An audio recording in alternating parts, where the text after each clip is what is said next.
Halo teman-teman, kali ini gue datang dengan video terbaru.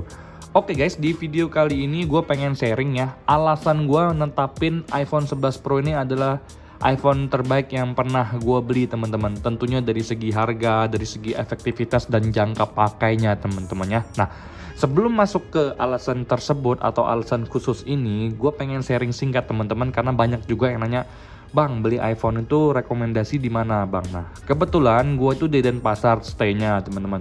Jadi, mostly iPhone yang gue beli itu selalu gue beli di Tarafon Denpasar. Kita buka langsung Instagramnya, guys. Di sini kalian bisa ketik langsung Tarafon Denpasar.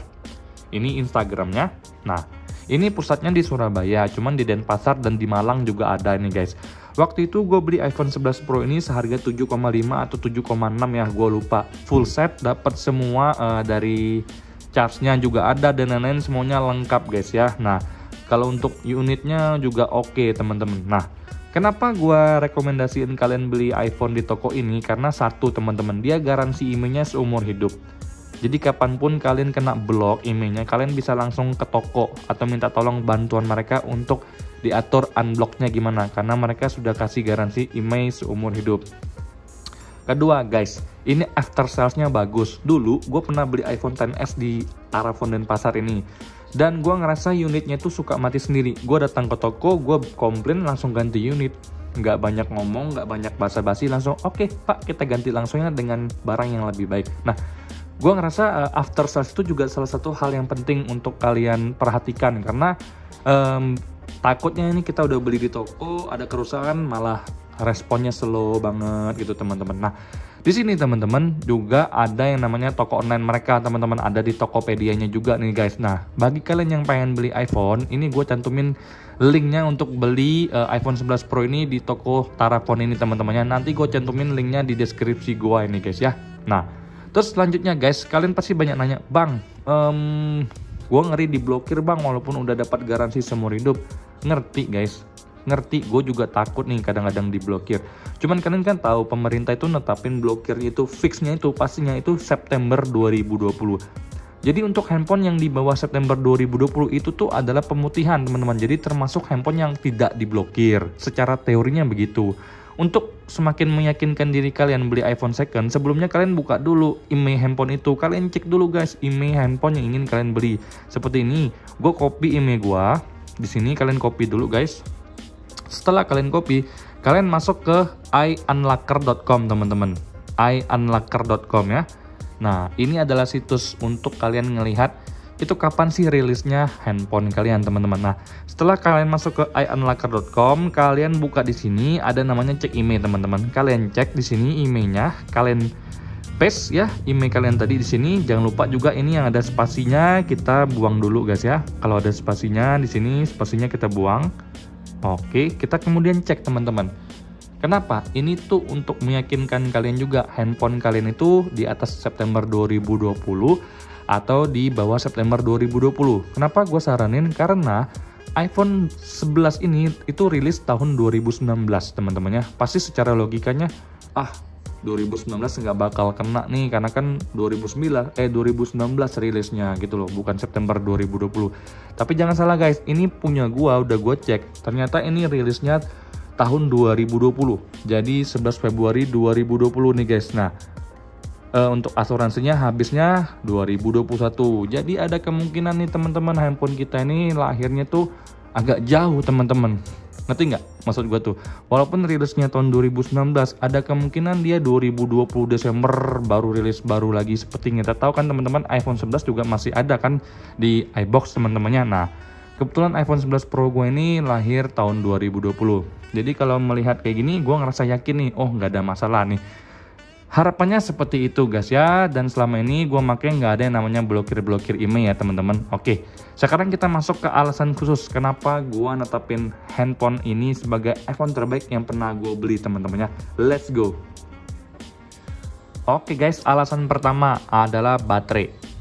Kalian bisa lihat sendiri teman-teman, baterai health gue ini itu di angka 84%. Sebelumnya pas gue beli itu battery health-nya tuh 85%. Jadi selama 3 bulan itu habis 1% teman-teman. Dimana iPhone gue ini menggunakan iOS 15.5 teman-teman ya. Belum gue upgrade ke 15.6 karena gue decide untuk pakai iOS 16 saja. Nah, kenapa gue bilang dari sisi baterainya ini oke teman-teman? Karena apa? Dengan baterai health tuh cuman sekitar 84%, gue ngerasa nih baterainya masih kuat banget nih guys. Untuk pemakaian standar gua sehari-hari ini tuh, apalagi kalau gua di rumah ya pakai wifi, itu 7 jam ke atas tuh udah tembus teman-teman.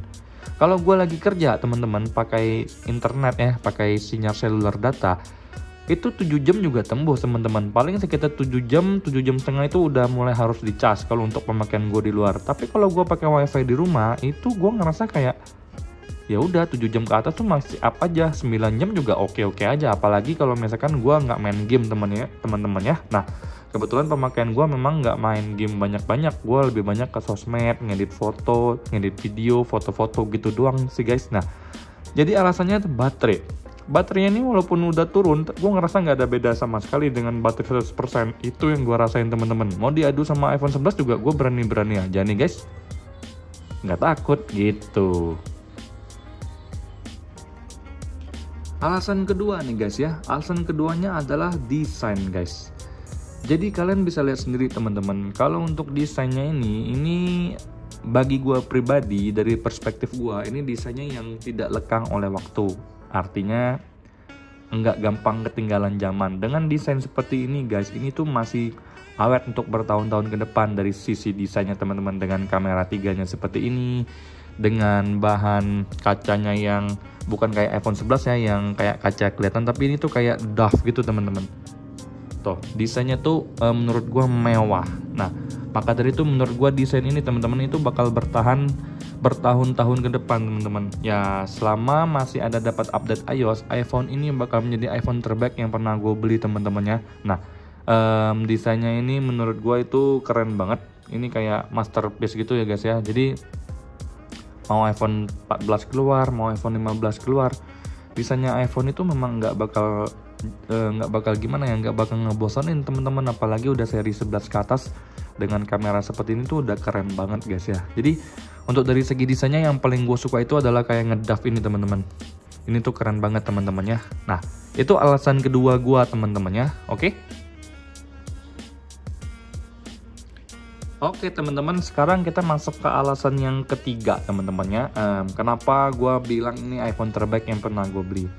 Jadi alasan ketiga ini adalah dari sisi besarnya handphone ini teman-teman ya. Nah, seperti yang kita tahu teman-teman, iPhone 11 itu 6,1 inci lebih gede. iPhone 11 Pro Max apalagi ya, itu gede banget teman-teman.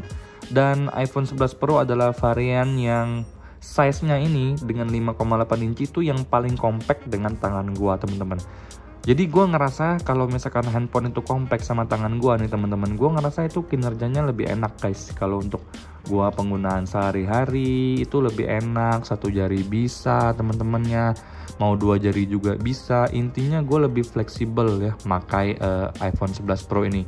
Kalau iPhone 11 sendiri memang agak sedikit gede teman-temannya, dan itu gue ngerasa nggak compact sama tangan gue guys. Apalagi iPhone 11 Pro Max gue ngerasa juga nggak compact teman-teman. Kalau ada yang bilang bang, tapi kan kalau iPhone gede untuk nonton tuh lebih enak. Bener nih guys, emang iPhone tuh semakin gede buat nonton tuh enak. Cuman karena gue tipikal yang suka jalan kemana-mana, suka keluar, gue suka ribet ngantongin handphone kalau gede-gede guys. Jadi kalau gue punya handphone gede ya gue nggak pakai buat kemana-mana, gue taruh di rumah aja buat nonton. Nah, tapi kalau untuk iPhone 11 Pro ini cocok buat gue bawa berperang nih teman-teman, perang kemanapun. Mau buat foto-foto, buat main game dimanapun itu enak, tinggal dikantongin gampang, 1 jari doang bisa buat mengoperasikan semuanya ya. iPhone 11 Pro Max juga bisa 1 jari, cuma kan tinggi kayak gini teman-teman. Nah, itu alasan ketiga guys ya. Nah teman-teman, sekarang ini adalah alasan terakhir kenapa gue sebut ini iPhone adalah iPhone terbaik yang pernah gue beli, atau iPhone yang spesial menurut gue. Jadi iPhone 11 Pro ini dari perspektif gue teman-teman adalah iPhone yang paling efektif. Efektif dari segi harga, efektif dari segi performa, dan efektif dari segi build quality-nya teman-temannya. Jadi ini adalah iPhone 11 yang di-upgrade dan iPhone 11 Pro Max yang agak turun sedikit teman-temannya. Nah, Kalau kita bandingkan dengan iPhone 11 Pro Max, itu iPhone 11 Pro Max itu cuma unggul dari sisi baterai, besaran layar, dan juga ketajaman layar nih teman-temannya. Yang namanya juga 11 Pro Max kan udah pasti lebih bagus dari iPhone 11 Pro. Kenapa gue bilang iPhone 11 Pro ini yang paling efektif teman-temannya, yang paling worth it lah? Karena apa teman-teman? Ya mau setajam apa sih layar iPhone kalian teman-temannya? Kalian bandingin sendiri ya iPhone 11 Pro Max dengan iPhone 11 Pro ini. Secara sekilas layarnya tuh kalian nggak bisa ngebedain karena memang bener-bener sama-sama bagus teman-temannya. Beda kalau kalian bandingin iPhone 11 Pro atau Pro Max dengan iPhone 11. iPhone 11 tuh pakai LCD kan layarnya kan, masih IPS LCD. Jadi kelihatan perbedaannya. Tapi kalau untuk iPhone 11 Pro dan iPhone 11 Pro Max itu udah kayak 11-12 pinang dibelah dua, jadi mirip banget teman-teman. Yang membedakan sekilas tuh paling dari sisi baterainya dan juga dari besaran layarnya teman-teman. Nah untuk baterai iPhone 11 Pro ini juga gue udah awet banget, gue udah tahan banget, gue udah suka banget teman-teman. So gue nggak perlu dong beli iPhone 11 Pro Max lagi karena ya beda baterainya juga nggak jauh-jauh banget sih teman-teman dari yang gue rasain. Karena gue juga sempat pakai iPhone 11 Pro Max temen gue untuk daily driver teman-temannya. Nah selain itu teman-teman, dari segi harganya, kenapa gue bilang yang paling efektif? Karena dia tuh harganya di range tengah-tengah teman-teman. Nggak mahal semahal iPhone 11 Pro Max dan nggak murah kayak iPhone 11 teman-teman. iPhone 11 pun sebenarnya adalah iPhone terbaik juga. Tapi setelah gue analisa, iPhone 11 Pro ini adalah iPhone yang paling cocok dan paling lengkap untuk gue teman-teman. Dari segi harga itu masuk, dari segi kualitas itu oke, dari segi build quality-nya semuanya lengkap teman-teman. Yang ada di iPhone 11 semuanya ada di sini, yang ada di iPhone 11 Pro Max adanya di sini. Perbedaan yang ada di iPhone 11 dan iPhone 11 Pro Max itu menurut gua nggak terlalu masalah bagi gua teman-teman. Jadi that's why gua sebut ini adalah iPhone terbaik yang pernah gua beli. Karena apa? Semua kebutuhan yang gua harus jalanin teman-temannya itu bisa di afford dari iPhone 11 Pro ini dengan baik. Gue butuh buat desain bisa, gue butuh buat nonton bisa, gue butuh buat gaming bisa, gue butuh buat bikin konten bisa teman-teman. Jadi it's okay teman-teman, gue pengen bikin video yang pakai lensa ultrawide bisa, pengen bikin video zoom pakai telefoto bisa teman-teman. Dimana di iPhone 11 tidak ada kan yang namanya telefotonya, nggak ada kan. Nah kalau di sini ada teman-teman. Jadi ini efektif banget guys. Jadi gue sih rencananya ke depan gue bakal beli iPhone 12 Pro dan nanti nextnya 13 Pro, karena gue ngerasa Pro itu di tengah-tengah dan yang paling worth it kalau pengen gue beli teman-teman. Nah sekian sih video gue kali ini teman-teman. Kalau ada yang nanya, bang iPhone 11 atau iPhone 11 Pro, iPhone 11 Pro atau iPhone 11 Pro Max, kalau kalian punya budget lebih, kalian pengen beli iPhone 11 Pro Max, ya nggak salah, itu adalah hak kalian teman-teman, privilege kalian. Tapi gue beli iPhone itu yang efektif buat gue sehari-hari, jadi itu menunjang kinerja gue sehari-hari dengan harga yang juga masuk di dompet gue nih guys ya. Nah untuk video kali ini adalah pendapat gue pribadi murni teman-teman. Kalau kalian setuju, terima kasih banyak. Kalau kalian nggak setuju juga terima kasih banyak. Kalian bisa komen di kolom komentar menurut pendapat kalian apa nih guys, karena kita di sini saling berbagi informasi. Jadi itu adalah alasan rahasia gue kenapa gue netapin iPhone 11 Pro ini adalah iPhone yang terbaik yang pernah gue beli teman-teman. Jadi kalau ada yang nanya, bang ini iPhone mana yang bagus ya, 11 Pro atau 11 Pro Max, semoga video ini memberikan kalian gambaran teman-temannya iPhone 11 Pro itu letaknya ada di mana, posisinya ada di mana teman-teman. Jadi kalian bisa memutuskan iPhone apa yang cocok untuk kalian beli teman-temannya. Nah sekian video kita kali ini teman-teman. Semoga video ini berguna ya guys ya, karena gue bikin video juga ingin bagi informasi buat yang belum tahu tentang iPhone itu gimana teman-teman. Kalau yang udah tahu juga boleh bagi informasi lagi biar gue juga ikut belajar bareng-bareng kalian guys. Segitu aja ya video kita kali ini, sampai berjumpa di video selanjutnya dan bye bye.